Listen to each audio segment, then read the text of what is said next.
नमस्कार दोस्तों, दारावनी पॉडकास्ट में आप सभी का स्वागत है। ट्रक ड्राइवर की एक बहुत ही डरावनी कहानी लेकर के आ चुका हूं। अक्सर हम में से ज्यादातर लोगों को यही लगता है कि इन ट्रक ड्राइवर्स के तो मजे ही मजे हैं। ये एक जगह पर बैठे दिन भर ट्रक चलाते हैं और नई नई जगह पर घूमते भी रहते हैं। लेकिन साथियों, एक ट्रक ड्राइवर को क्या क्या मुसीबतें झेलनी पड़ती है, ये केवल एक ट्रक ड्राइवर ही जानता है। नींद से, भूख से, बरसात, पानी, इन सब से तो वो जूझते ही रहते हैं। लेकिन कई बार उनके साथ ऐसी चीजें भी हो जाती है जिसमें उनकी जान तक फंस जाती है। कई बार माल को जल्दी पहुंचाने के चक्कर में पूरी पूरी रात अकेले ही ट्रक चलाते रहते हैं और तब उनके साथ कुछ अननेचुरल चीजें भी हो जाती है। कोई छलावा कह लो या कोई भटकती रूह, ऐसी चीजों से ट्रक ड्राइवर्स का अक्सर सामना होता रहता है। तो आज की कहानी हरियाणा के रहने वाले एक ऐसे लड़के की है जिसने बेहद कम उम्र में ही ट्रकों पर काम करना शुरू कर दिया था और महज 24 साल की उम्र में वो एक परफेक्ट ड्राइवर बन चुका था। उस लड़के का नाम है किशन और वो एक गरीब परिवार से है, तो रोजी रोटी कमाने के लिए उसने ट्रक ड्राइवर का काम करना शुरू कर दिया था और वो आंधी आंधी रातों को लंबे लंबे टूर पर अकेले ही ट्रक लेकर निकल जाया करता था। अभी उसकी उम्र कम थी तो उसे पता नहीं था कि आंधी रात को डोट सड़कों पर कुछ और भी खौफनाक चीजें हो सकती है। और एक बार ऐसा ही भयानक हादसा उसके साथ हो जाता है। उस हादसे की वजह से उसके पूरे परिवार पर मुसीबतों का पहाड़ टूट पड़ता है। कई दिनों तक उसका परिवार इस बहुत बड़ी मुसीबत को झेलता रहता है। तो स्टोरी को शुरू करें उससे पहले मैं आपसे कहूंगा कि अगर अब तक भी आप हमारी लॉयल फैमिली के मेंबर नहीं बने हैं तो चैनल को सब्सक्राइब करके इस रिश्ते को दिल से मजबूत कर लीजिए। और हाँ, लोग कहानी सुन रहे हैं वो अपना एक प्यारा सा और छोटा सा कमेंट जरूर कर दे ताकि कहानी के एंड में मैं अपने लॉयल फैमिली मेंबर्स के नाम ले सकूं। तो चलिए अब आपका ज्यादा समय ना लेते हुए आज की कहानी को शुरू करते हैं। और ये कहानी किशन ने ही हमारे साथ शेयर की है, लेकिन इस कहानी को मैंने अपने पर्सपेक्टिव से तैयार किया है, तो कहानी को आप मेरे ही पर्सपेक्टिव से सुनने जा रहे हैं। किशन एक मध्यम वर्गीय परिवार का लड़का था। वह हरियाणा के एक छोटे से गांव में रहता था। उसके परिवार में किशन के अलावा उसके माता पिता और एक छोटी बहन थी। किशन के पिता एक किसान थे और वे खेती बाड़ी करते थे। वहीं किशन ने सिर्फ 12वीं तक ही पढ़ाई की थी, इसलिए उसे जब कोई ढंग का काम नहीं मिला तब उसने ट्रक चलाना सीखकर इसे ही अपनी रोजी रोटी का साधन बना लिया। वह ट्रक में माल लाद कर अलग अलग शहर में पहुंचाने का काम करता था। किशन अक्सर काम के सिलसिले से कई कई दिन घर से बाहर रहता था, लेकिन इससे उसे कुछ खास परेशानी नहीं हुई क्योंकि उसकी आय अच्छी खासी हो रही थी और इससे उसके परिवार का गुजर बसर अच्छे से हो रहा था। किशन अब 2324 साल का हो चुका था और गांवों में जल्दी ही शादी करवा दी जाती है, इसलिए उसके घर वाले उसके लिए लड़की ढूंढ रहे थे क्योंकि उसकी छोटी बहन अभी मात्र 1415 साल की ही थी। इसलिए घर वालों ने सोचा कि अभी किशन की शादी करवा दी जाए। इन्हीं सब के दौरान एक शाम को किशन को उसके मालिक का फोन आया और उन्होंने किशन से कहा कि उन्हें कुछ कच्चा माल कल तक आगरा में मौजूद एक फैक्ट्री में पहुंचाना है, इसलिए वो अभी ही निकल जाए। अब ये उसका काम था, इसलिए वो मना भी नहीं कर सकता था। उसने अपने घर वालों को इसके बारे में बताया और फिर फौरन ही ट्रक में माल लाद कर आगरा के लिए निकल पड़ा। ट्रक में माल लाद कर निकलने में शाम के 8 बज चुके थे और अब तक रात काफी हो चुकी थी, लेकिन अब भी उसका काफी सफर बाकी था क्योंकि वो अब तक अंबाला से थोड़ा आगे ही आया था। इसलिए समय बिताने के लिए किशन रेडियो सुन रहा था। वह अंबाला के थोड़ा आगे ही निकला होगा कि तभी उसे अंबाला करनाल हाईवे पर एक 920 वर्षीय युवती खड़ी दिखाई थी। उस युवती को देखकर किशन ने घड़ी में समय देखा तो पाया कि रात के 9:30 के आसपास बज रहे थे। उस लड़की को वहां इस समय ऐसे अकेले देखकर किशन का माथा ठनका क्योंकि वो लड़की देखने से शरीफ घर की लग रही थी, लेकिन वो इस समय वहां अकेली क्या कर रही थी? कहीं उसके साथ कोई अनहोनी ना हो जाए। ये सोचकर किशन ने ट्रक रोका और फिर उस लड़की के पास आया और कहा, आप कौन हो और इस समय यहाँ अकेले क्या कर रही हो? क्या आपको कुछ मदद चाहिए? इस पर वो लड़की घबराते हुए बोली, हाँ, वो मुझे दिल्ली जाना था, लेकिन मेरा सामान चोरी हो गया इसलिए मेरे पास पैसे नहीं हैं। अकेली लड़की को यूं सुनसान हाईवे पर छोड़कर जाना किशन को सही नहीं लगा। मैं माल लेकर आगरा जा रहा हूं, आप कहो तो आपको रास्ते में दिल्ली छोड़ दूं। इस पर उस लड़की ने धीरे से सिर हिला दिया और फिर वो किशन के साथ ट्रक में जा बैठी। वे दोनों चुपचाप ट्रक में बैठे हुए थे। इस दौरान ट्रक में रेडियो अब भी चल रहा था। कुछ देर बाद वहां की शांति भंग करते हुए किशन ने पूछा, आप दिल्ली से हो? उस युवती ने धीमे से कहा, जी। किशन ने पूछा, फिर आप यहाँ क्या कर रहे थे? वह युवती शर्माते हुए बोली, जी मैं किसी काम के सिलसिले में यहाँ आई थी और रास्ते में मेरा सामान चोरी हो गया। मैं इस शहर में किसी को नहीं जानती इसलिए किसी से मदद भी नहीं ले सकती थी। आपने मेरी मदद की, इसके लिए बहुत बहुत शुक्रिया। किशन ने मुस्कुराते हुए कहा, कोई बात नहीं। फिर वह आगे बोला, वैसे आपने अपना नाम नहीं बताया जी। मैं मनीषा, और आपका नाम क्या है? किशन बोला, मैं किशन। फिर एकाएक ही उसका ध्यान मनीषा की ओर गया और उसने देखा कि मनीषा बहुत खूबसूरत थी।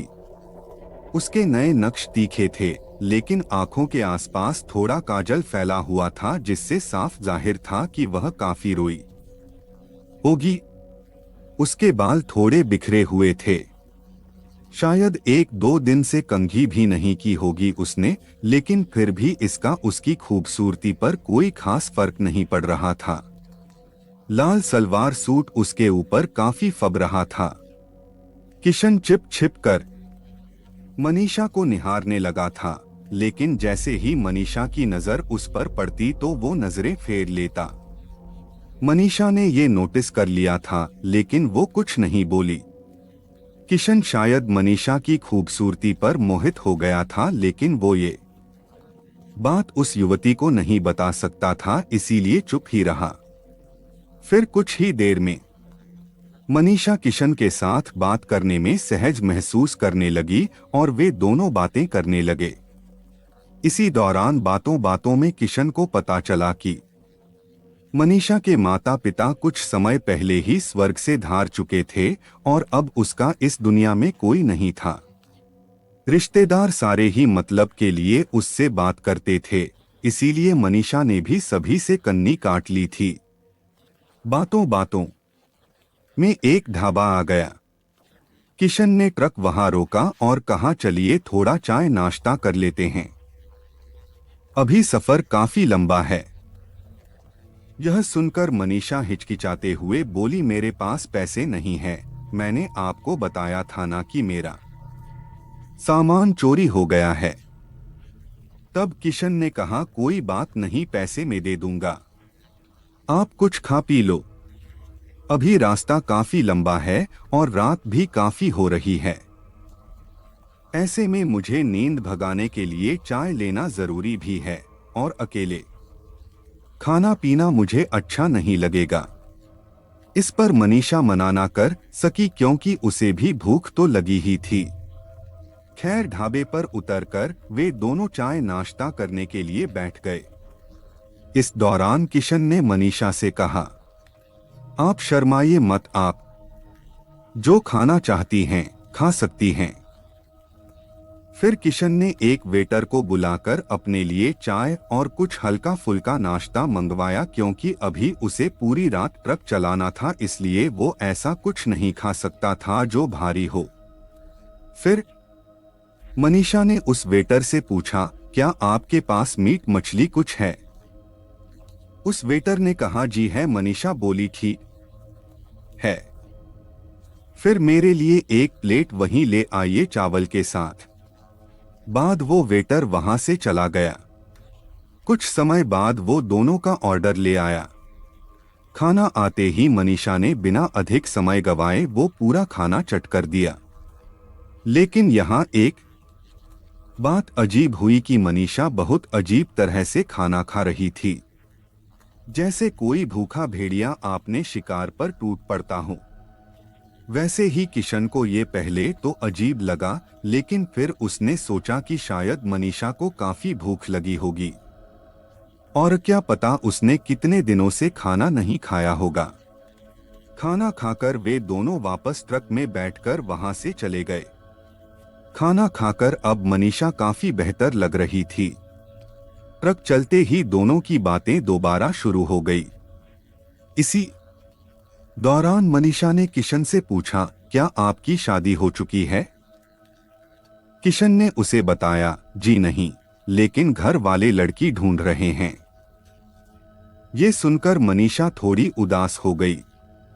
किशन ने ये बात नोटिस कर ली थी, लेकिन वो कुछ नहीं बोला। ट्रक अपनी गति से आगे बढ़ रहा था और उन दोनों की बातों बातों में ही नजदीकी भी बढ़ने लगी थी। दिल्ली हाईवे पर पहुंचते पहुंचते किशन ने मनीषा से कहा, देखिए दिल्ली आ गया है, आपको कहाँ जाना है बताइए, मैं छोड़ देता हूँ। यह सुनकर मनीषा विचलित हो उठी। यह देखकर किशन बोला, क्या बात है, आप परेशान लग रही हैं। इस पर मनीषा कुछ ना बोली। तभी किशन ने कहा, देखिए आप बुरा ना माने तो मैं आपसे कुछ कहना चाहता हूँ। मैं आपको पसंद करता हूँ और आपसे शादी करना चाहता हूँ। इस पर मनीषा के चेहरे पर एक मुस्कान आ गई। फिर किशन बोला, क्या इसका मतलब मैं हाँ समझूं?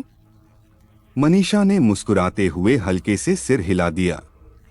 यह सुनकर किशन के चेहरे पर एक मुस्कान आ गई। तभी वो दोबारा बोला, आप अपना घर बता दो, मैं आपको वहां छोड़ देता हूं। फिर एक आध दिनों में मैं अपने मम्मी पापा को डोट लेकर आता हूं। मनीषा ने कहा, जी सच बात तो ये है कि मेरा यहाँ कोई घर नहीं है। मैं अंबाला काम के सिलसिले में गई थी, लेकिन जो आदमी मुझे काम दिलवाने के बहाने वहां लेकर गया था, उसके इरादे सही नहीं थे, इसलिए मैं वहां से भाग निकली। फिर आप मुझे मिल गए। दिल्ली में मेरे कुछ रिश्तेदार रहते हैं, इसलिए मैं मदद के लिए यहाँ आई, लेकिन लगता है अब मुझे किसी और की मदद की जरूरत नहीं है। इस पर किशन कुछ सोचकर बोला, ठीक है, फिर आप मेरे साथ ही चलो, मैं ये माल पहुंचाने के बाद आपको सीधा मेरे घर ही लेकर चलूंगा। मनीषा ने मुस्कुराते हुए हाँ कह दिया और फिर माल पहुंचाने के बाद किशन मनीषा को अपने गांव ले आया। मनीषा को किशन के साथ देखकर उसके घर वाले एकदम सक पका गए और उसकी मां ने उससे भड़कते हुए पूछा, ये लड़की कौन है? तू इसे यहाँ क्यों ले आया? किशन ने बताया, मां ये लड़की मनीषा है, ये दिल्ली में रहती है, मैं इससे प्यार करता है और इससे शादी भी करना चाहता हूं। उसकी मां गुस्से में बोली, तूने आज तक तो इसके बारे में कुछ नहीं बताया और अब अचानक से इसे हमारे सामने लाकर खड़ा कर दिया। अरे होश में तो है ना तू? कौन जाने ये किस जात की है? गांव वालों को पता चला तो थू थू होगी हमारी, और फिर कौन करेगा तेरी बहन से शादी सोचा है कुछ? ये सुनकर किशन ने अपने घर वालों को ये झूठी कहानी सुनाई। माँ, मैं मनीषा को 6-7 महीने से जानता हूँ। मेरी इससे मुलाकात दिल्ली में हुई थी। इसका घर बार सब हमारी ही बराबरी का है, लेकिन माता पिता के गुजरने के बाद इसके चाचा चाची इसकी शादी किसी शराबी जुआरी से करवाने वाले थे, इसीलिए मैं इसे वहां से ले आया और अब मैं इसे शादी का वचन दे चुका हूँ। माँ ने गुस्से से कहा, अरे तो करवाते हैं तो करवाएं, तू फौरन इस लड़की को छोड़कर आ, वरना मुझसे बुरा कोई नहीं होगा। किशन ने अपना फैसला सुनाते हुए कहा, माँ मैं इसे नहीं छोड़ सकता, और अगर आपने हमारी शादी नहीं करवाई तो मैं मनीषा के साथ अलग रह लूंगा। किशन के इस फैसले के आगे घर वालों ने हथियार डाल दिए और आनन फानन में उन दोनों की शादी करवा दी। लेकिन ये उनकी सबसे बड़ी भूल थी। मनीषा अब उस परिवार की बहू बन चुकी थी, लेकिन उसके तौर तरीके सबसे अलग ही थे। घर में आते ही मनीषा ने रसोई की बागडोर अपने हाथों में ले ली। अब चूंकि किशन की मां को इससे काफी आराम था, इसलिए उन्होंने भी रसोई मनीषा के हाथों में देने में आनाकानी ना की।